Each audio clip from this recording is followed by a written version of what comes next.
Hello नमस्कार दोस्तों, मैं Nitin Walia. CTET junior SST की आज हमारी क्लास होने वाली है। अगर आप इस क्लास को, इस वीडियो को देख रहे हो तो प्लीज़ एक्टिव होकर इस वीडियो को देखें, क्योंकि इसके अंदर सारे क्वेश्चन बहुत ही ज़्यादा इंपॉर्टेंट है आगामी सी टेट एग्ज़ाम के लिए भी। और जितने क्वेश्चन हम लोग डिस्कस करेंगे इस वीडियो के अंदर, आप भी अपनी तरफ से उसका आंसर तय करिएगा, क्या उसका आंसर सही जाएगा क्या नहीं जाएगा, क्योंकि ये आपके लिए एक टेस्ट की तरह है हमारी ये क्लास जो चल रही है। तो सबसे पहले हम लोग क्वेश्चन देखेंगे ज़रा कि सामाजिक विज्ञान पढ़ाते समय एक शिक्षक का प्रयास होना चाहिए।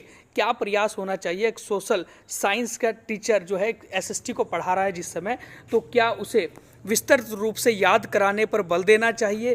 क्या उसे तथ्यों और मूल्यों और आदर्शों पर बल देना चाहिए? क्या उसे केवल तथ्यों पर ही बल देना चाहिए, मतलब फैक्ट्स पर ही बल देना चाहिए, या फिर उसे केवल मूल्यों पर ही बल देना चाहिए, ना कि तथ्यों पर? तो क्या इसका सही आंसर होगा? तो इसका सही आंसर होगा option number B is the right answer. Option number जो सेकंड है हमारा, क्योंकि जो हम लोग एसएससी पढ़ाते हैं तो वहाँ पर तथ्यों, फैक्ट्स पर भी, वैल्यू पर भी, मतलब जो मूल्य होते हैं और आदर्शों पर भी हमें बल देना चाहिए। तो ये सारे पॉइंट्स हमारे लिए बड़ा महत्वपूर्ण है। नंबर नेक्स्ट हम लोग क्वेश्चन देखें।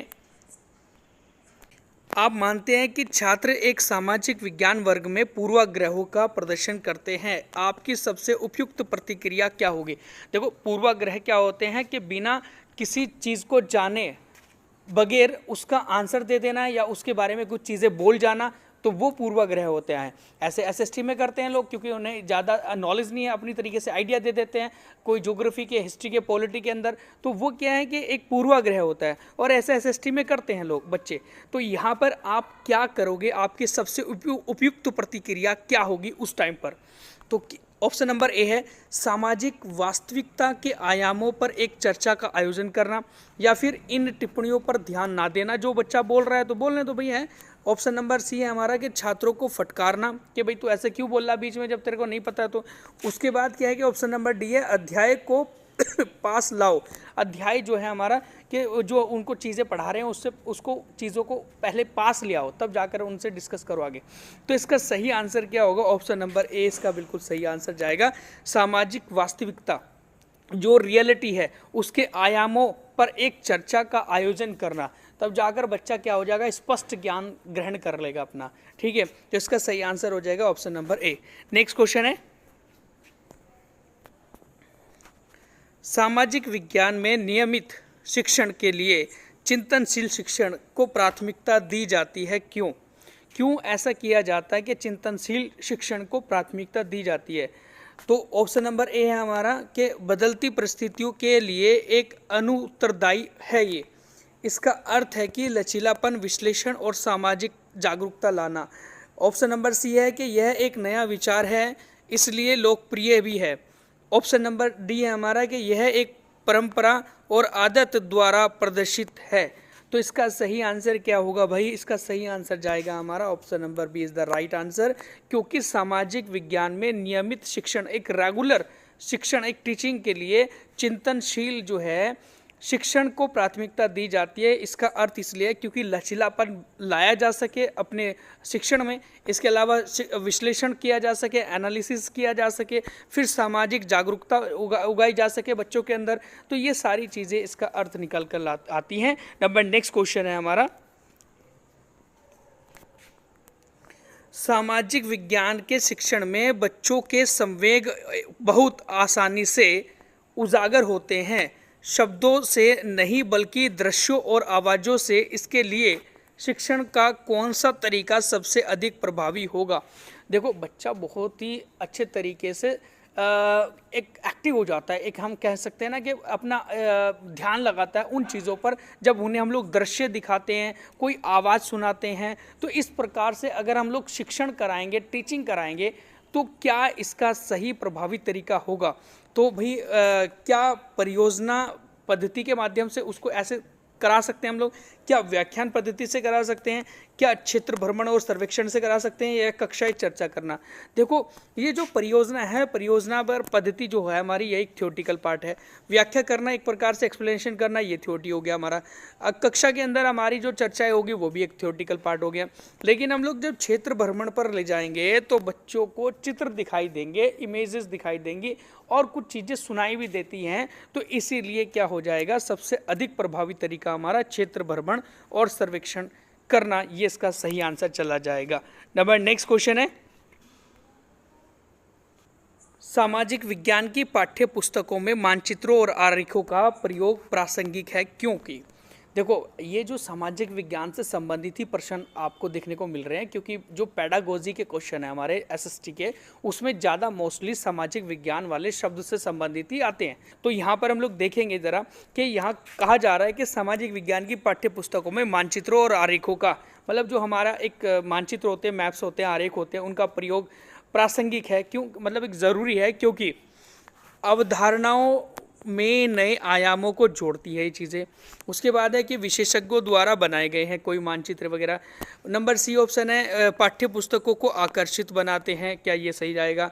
ऑप्शन नंबर 4 है कि अवधारणाओं को स्पष्ट करते हैं।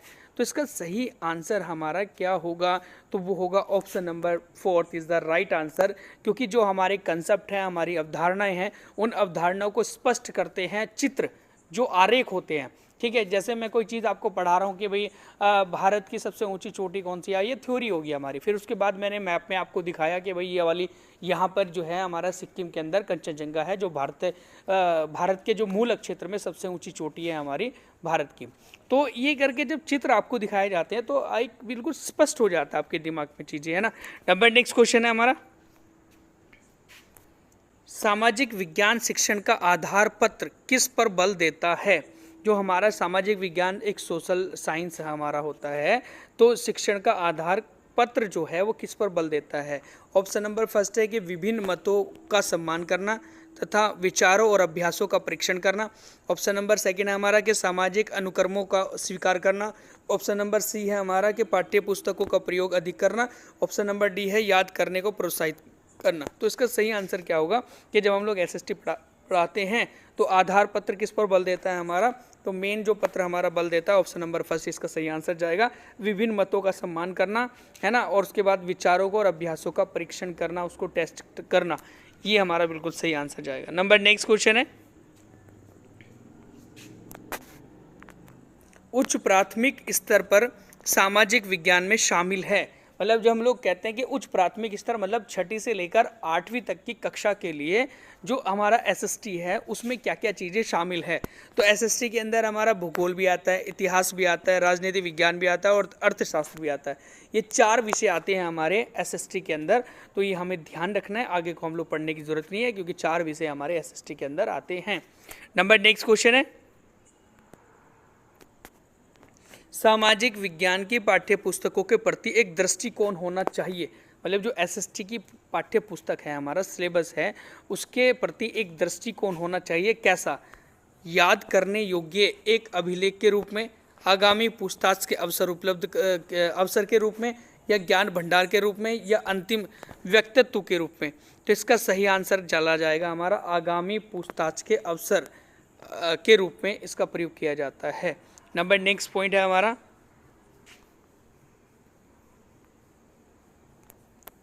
सामाजिक विज्ञान के शिक्षण में ऐतिहासिक फिल्में उपयोगी हैं। जब हम लोग बात करते हैं एसएसटी पढ़ा रहे हैं तो एसएसटी पढ़ाते समय ऐतिहासिक फिल्में हम लोग दिखाते हैं, या कहा जाता है कि यार कोई हिस्टोरिकल मूवी देख लो ऐसे करके, तो उसमें क्या क्यों दिखाते हैं ऐसा करके, क्यों उपयोगी है ऐसा। तो ऑप्शन नंबर फर्स्ट है हमारा कि व्यक्तिगत जो समस्या पर ध्यान केंद्रित करने के लिए, जो पर्सनल इंडिविजुअल कोई बच्चा है उसको समस्या है तो उस पर ध्यान केंद्रित करने के लिए। ऑप्शन नंबर बी है हमारा इतिहास को कल्पित कथा के रूप में चित्रित करने के लिए। उसके बाद ऑप्शन नंबर थर्ड है हमारा एक विशेष सामाजिक संरचना के विभिन्न आयामों का सजीव चित्रण करने के लिए। ऑप्शन नंबर फोर्थ है हमारा एक अच्छा मनोरंजन प्रस्तुत करने के लिए। तो क्या इसका सही आंसर जाएगा, ऑप्शन नंबर इसमें तीसरा जो है बिल्कुल सही आंसर है, क्योंकि एक विशेष सामाजिक संरचना, जो भी एक सामाजिक संरचना है, कि उसके सामाजिक संरचना के विभिन्न आयाम, अलग अलग जो भी उसके आयाम हैं, आयामों का एक सजीव सचित्र चित्रण किया गया। सजीव मतलब आज अगर वो चीज़ है भी नहीं, जैसे इंडस वैली सिविलाइजेशन नहीं है, लेकिन उसके ऊपर कोई मूवी बन गई, उसके उसमें तो जीवित चीज़ें दिखाएंगे ना, सजीव चित्र दिखाएंगे, उसमें सारे प्रकार के आयामों का वर्णन करेंगे और सामाजिक संरचना भी दिखाएंगे। तो ये इसका सही आंसर हो जाएगा, option number 3 is the right answer. ठीक है, नंबर नेक्स्ट क्वेश्चन है, सामाजिक विज्ञान के शिक्षण में प्रयोग की जाने वाली भाषा कैसी होनी चाहिए। बहुत बढ़िया आंसर क्वेश्चन है मतलब। ठीक है, तो सामाजिक विज्ञान जो एसएसटी है उसके शिक्षण में प्रयोग की जाने वाली भाषा कैसी होनी चाहिए। प्रमुख समूहों का प्रतिनिधि करती हो जो, या पक्षपात करने वाली होनी चाहिए, या पक्षपातपूर्ण मतलब, या फिर तटस्थ या संवेदनशील होनी चाहिए, या मुश्किल होनी चाहिए। तो इसका सही आंसर क्या चला जाएगा, एक तो नेचुरल होनी चाहिए मतलब तटस्थ होनी चाहिए, मतलब न्यूट्रल, तटस्थ जिसे कहते हैं। ठीक है, न्यूट्रल होनी चाहिए, ना तो किसी का पक्ष करेगा ना किसी को मतलब वाद विवाद करे किसी के साथ में।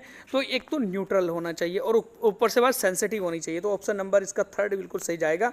ठीक है, क्योंकि तटस्थ और संवेदनशील होनी चाहिए। नंबर नेक्स्ट क्वेश्चन है, सामाजिक विज्ञान पर निम्नलिखित में से उचित और अर्थपूर्ण दत्त अभ्यास कौन सा होगा। ठीक है, तो इसमें हमें ध्यान रखना है कि बिल्कुल एक दत्तपूर्ण जो हमारा होता है, जिसे हम लोग कह सकते हैं मीनिंगफुल डाटा जो होगा वो कौन सा होगा। तो इसमें हम लोग देखेंगे क्या है कि अवधारणाओं के परीक्षण का एक मौलिक अभ्यास, पठन सामग्री का सार, पाठ्य पुस्तकों में से सही उत्तर ढूंढना, या पिछले वर्ष का अभ्यास। तो इसका सही आंसर क्या होगा तो वो होगा option number A is the right answer. क्यों, क्योंकि जो हमारा सामाजिक विज्ञान है ना, उसमें जो एक उचित और अर्थपूर्ण दत्त अभ्यास है ना, अवधारणा जो होती है हमारी, जो कंसेप्ट होते हैं, ठीक है, जो हमारे कंसेप्ट होते हैं, अवधारणाएं होती है, उसके परीक्षण, उसके टेस्ट का एक मौलिक अभ्यास करना, एक फंडामेंटल एक एक्सरसाइज करना, ये हमारा बिल्कुल राइट आंसर जाएगा इसके अंदर। नंबर नेक्स्ट क्वेश्चन है, राष्ट्रीय पाठ्यचर्या की रूपरेखा एनसीएफ 2005 सामाजिक विज्ञान के संदर्भ में सुझाती है कि बच्चे के विद्यालय का जीवन का मेल जो है वो क्या है। ठीक है, तो हम लोग बात कर रहे हैं एनसीएफ 2005 के अंदर जो है वो एसएसटी के संदर्भ में सुझाती है कि बच्चे के विद्यालय का जीवन का जो मेल होना चाहिए वो कैसा होना चाहिए। कक्षा के जीवन से होना चाहिए क्या, ऑप्शन नंबर बी है बाहर के जीवन के साथ होना चाहिए क्या, फिर ऑप्शन नंबर 3 है हमारा किताबी ज्ञान से जुड़ा हुआ होना चाहिए क्या, ऑप्शन नंबर 4 है हमारा शिक्षकों की अपेक्षा के साथ या अपेक्षाओं के साथ होना चाहिए क्या। तो इसका सही आंसर हो जाएगा option number B is the right answer है। क्यों, क्योंकि यहाँ पर क्या किया गया है कि कक्ष की गतिविधियों को बाहरी जीवन से जोड़ने की बात की जा रही है। नंबर नेक्स्ट क्वेश्चन है,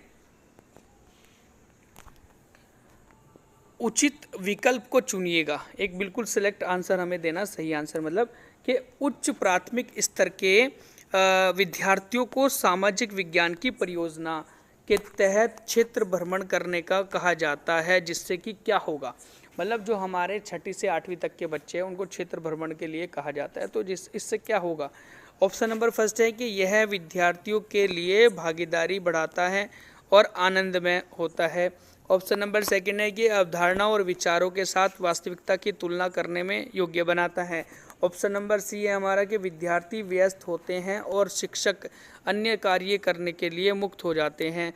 ऑप्शन नंबर 4 है हमारा कि यह परियोजना पूर्ण करने की अनिवार्य आवश्यकताओं को पूर्ण करता है। तो इसका सही आंसर जाएगा option number B is the right answer है। ऑप्शन नंबर फर्स्ट इसका बिल्कुल सही आंसर जाएगा।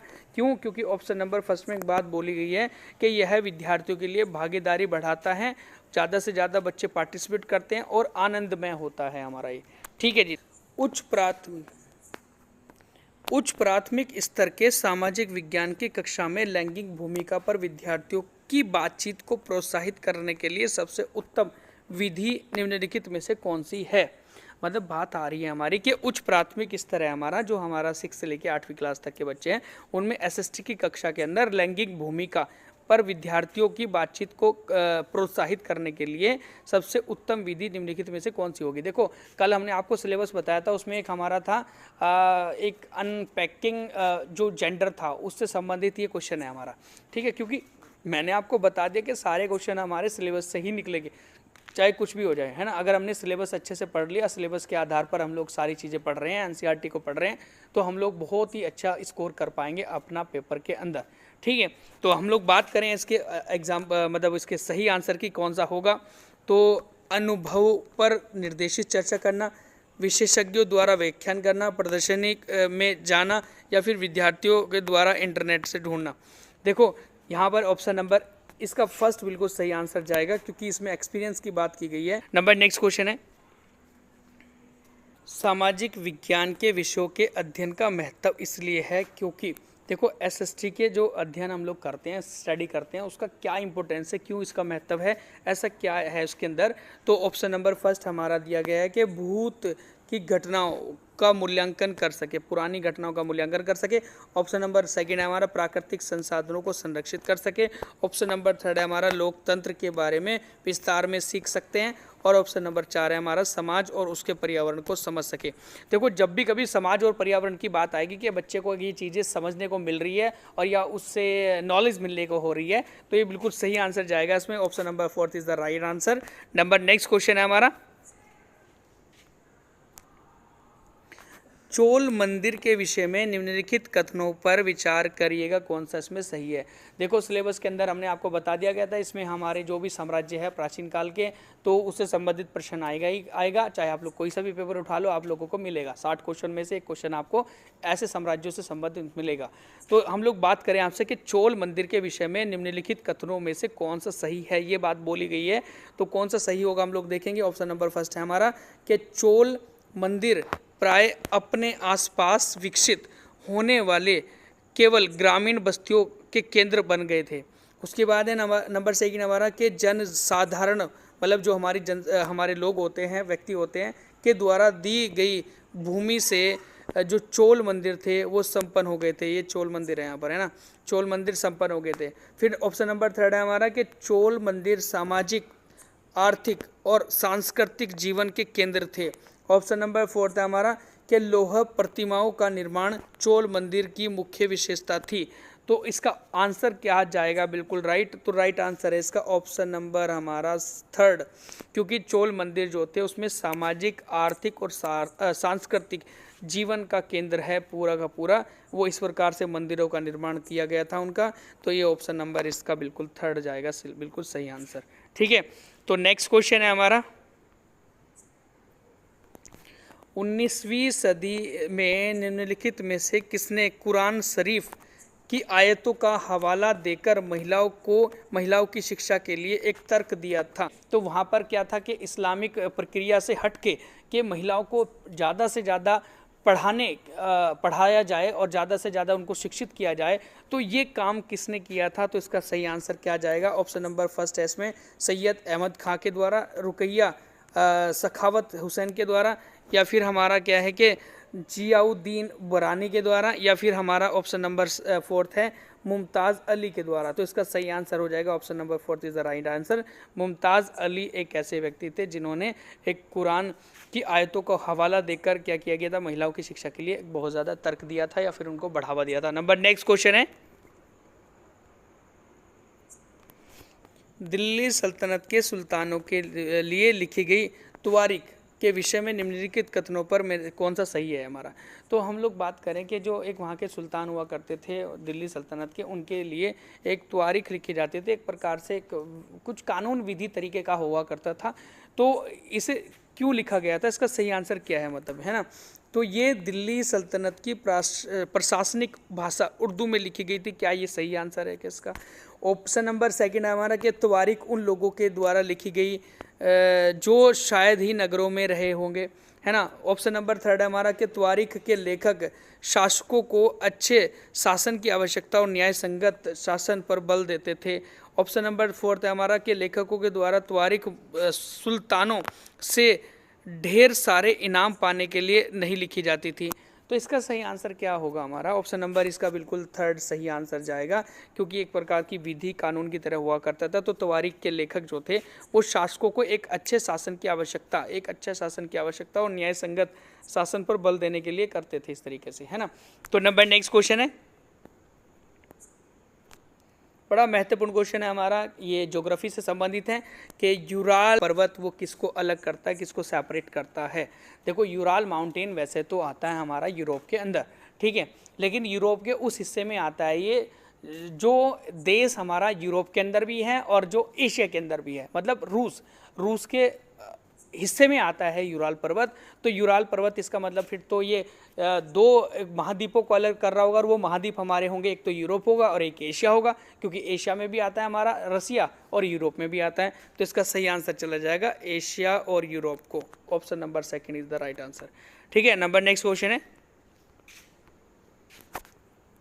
वायुमंडल की निम्नलिखित परतों में से कौन सी परत हवाई जहाज उड़ाने के लिए सबसे आदर्श होती है?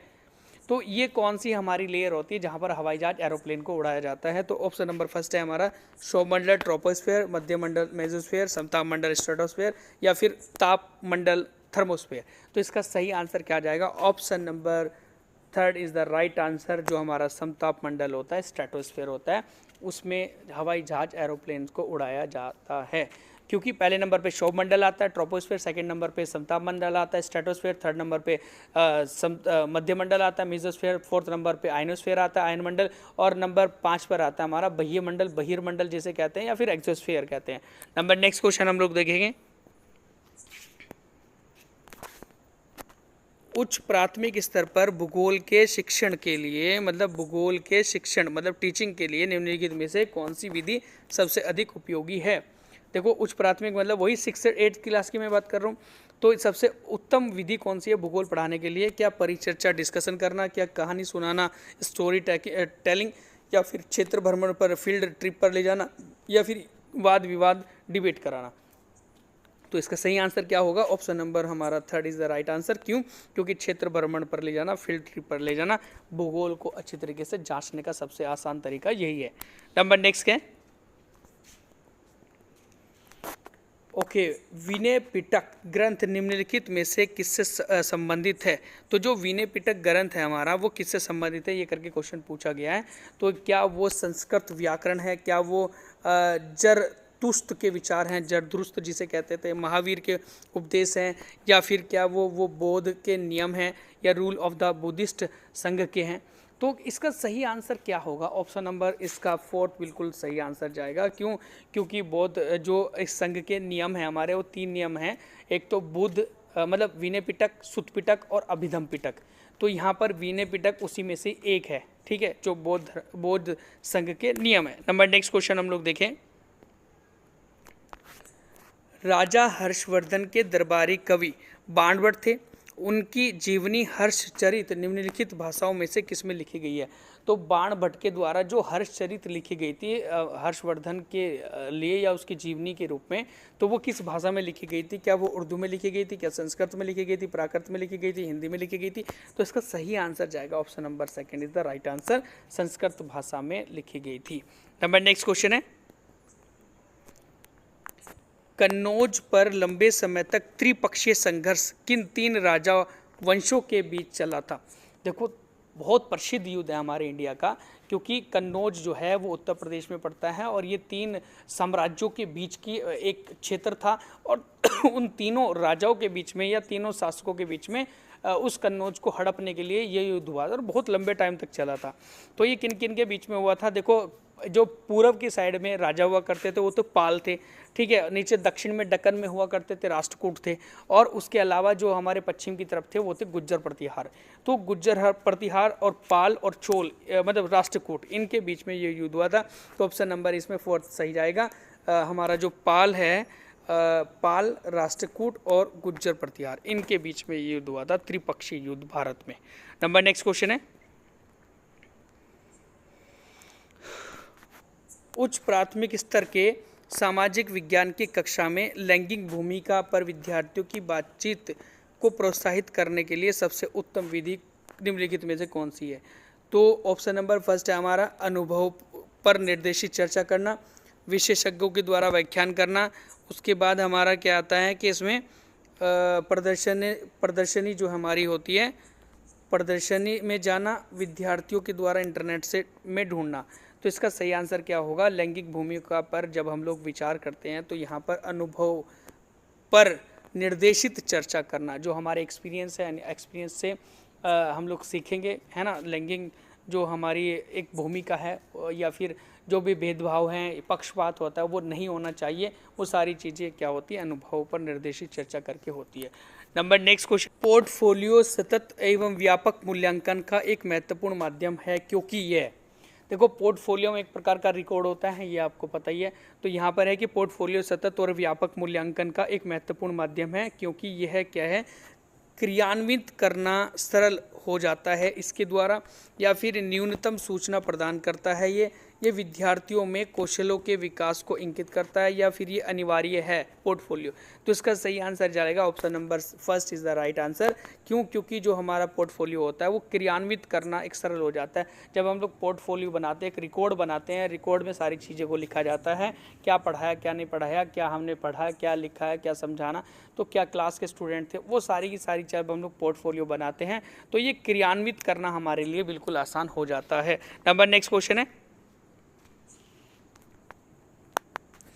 कल्पना कीजिए कि आपको श्रीरंगपट्टनम के युद्ध, टीपू सुल्तान की मौत के बारे में खबर देने वाले दो पुराने अखबार मिलते हैं। ये जो अखबार है ना हमारे, ये जो हमें मिले हैं, ये एक अखबार ब्रिटेन का है और दूसरा मैसूर का है। दोनों अखबार के लिए इन घटनाओं के बारे में एक सुर्खी लिखिए, है ना। मतलब दोनों अखबारों के लिए इन घटनाओं के बारे में एक सुर्खी लिखिएगा। कक्षा 8 के इतिहास की पाठ्य पुस्तकों में क्रियाकलापों को शामिल करने का क्या कारण है। और ऐसे होता भी है, जो 6th क्लास 7th क्लास या 8th क्लास के हमारे बच्चे होते हैं आज के टाइम में पढ़ रहे हैं, तो उनको इस तरीके से अखबार की कटिंग से संबंधित कुछ लिखने के लिए स्कूल में बुलाया जाता है, ठीक है। तो ऐसा क्यों किया जाता है ना, क्या कारण है इसका। तो ऑप्शन नंबर फर्स्ट है हमारा कि विद्यार्थियों में लिखने के कौशलों को विकसित करने के लिए, फिर विद्यार्थियों में विचारों की विविधताओं को, अवधारणाओं को विकसित करने के लिए। ऑप्शन नंबर थर्ड है ब्रिटेन के द्वारा राज्य में मिलाए जाने का अभिलेख तैयार करना, या फिर लोगों को ब्रिटिश नीतियों के बारे में बताना। तो इसका सही आंसर क्या चला जाएगा, option number second is the right answer. क्यों? क्योंकि विद्यार्थियों में विचार की विविधता, विचार की मतलब जैसे भाई इसके विचार अलग थे, उसने अपने अखबार में से देख के कुछ चीज़ों को लिखा, किसी और बच्चे ने अलग तरीके से लिखा, उसके विचार अलग थे। तो विचार जो हमारी, उसकी डाइवर्सिटी हमें पता लगेगी, उसकी विविधता का और उसकी अवधारणा, उसके कंसेप्ट को विकसित करने के लिए ये जो चीज़ें हैं यहाँ पर की जाती है। नंबर नेक्स्ट क्वेश्चन है, राष्ट्रीय पाठ्यचर्या की रूपरेखा एनसीएफ 2005 में सामाजिक विज्ञान के संदर्भ में सुझाती है कि बच्चे के विद्यालय का जीवन का मेल जो होना चाहिए वो क्या होना चाहिए, कक्षा के जीवन से होना चाहिए, बाहर के जीवन के साथ होना चाहिए, किताबी ज्ञान से जो होना चाहिए, या शिक्षकों की अपेक्षाओं के साथ होना चाहिए। तो इसका सही आंसर है option number second is the right answer, बाहर के जीवन के साथ होना चाहिए। नंबर नेक्स्ट क्वेश्चन है, सबसे उचित विकल्प को चुनिएगा। उच्च प्राथमिक स्तर के विद्यार्थियों को सामाजिक विज्ञान की परियोजना के तहत क्षेत्र भ्रमण करने के लिए कहा जाता है, जिससे क्या होगा, यह विद्यार्थियों के लिए भागीदारी बढ़ाता है और आनंदमय होता है। यह अवधारणा और विचारों के साथ वास्तविकताओं की तुलना करने में योग्य बनाता है। विद्यार्थी व्यस्त होते हैं, इसलिए शिक्षक अन्य कार्यों के लिए भी मुक्त हो जाते हैं। ऑप्शन नंबर फोर्थ है हमारा कि यह परियोजना पूर्ण करने की अनिवार्य आवश्यकताओं को पूर्ण करता है। तो इसका सही आंसर चला जाएगा हमारा option number first is the right answer. क्यों? क्योंकि यह विद्यार्थियों के लिए भागीदारी बढ़ाता है और आनंदमय होता है। नंबर नेक्स्ट क्वेश्चन है, क्रियाकलाप आधारित प्रश्न सामाजिक विज्ञान के पाठ को क्या करेंगे। मतलब जो एक्टिविटी बेस्ड हमारे क्वेश्चंस होते हैं वो एसएसटी के लिए क्यों ज़रूरी है। उसके बाद ऑप्शन नंबर फर्स्ट है हमारा कि लंबा बनाते हैं उसको, है ना, क्योंकि अभी क्वेश्चन आंसर हम लोग करेंगे इस तरीके से क्रियाकलाप वाले, तो उसको पाठ को लंबा बनाने के लिए, उसके बाद उसे आनंदमय बनाने के लिए, विस्तृत बनाने के लिए, या फिर उसे विवादास्पद करने के लिए, है ना। तो यहाँ पर ऑप्शन नंबर इसका हमारा चला जाएगा third option is the right, second option is the right answer. ये सेकंड है यहाँ पर, तो second option is the right answer. क्यों? क्योंकि आनंदमयी बनाने के लिए जब क्रियाकलाप की जाती हैं, एक्टिविटीज़ की जाती है किताबों के अंदर भी, या फिर हम लोग मतलब नॉर्मली भी एक फिजिकली एक्टिविटी कर रहे हैं किसी क्लास के अंदर किसी शिक्षण पद्धति को लेकर, तो ये एक आनंदमय बनाते हैं हमारे चैप्टर को, टॉपिक को।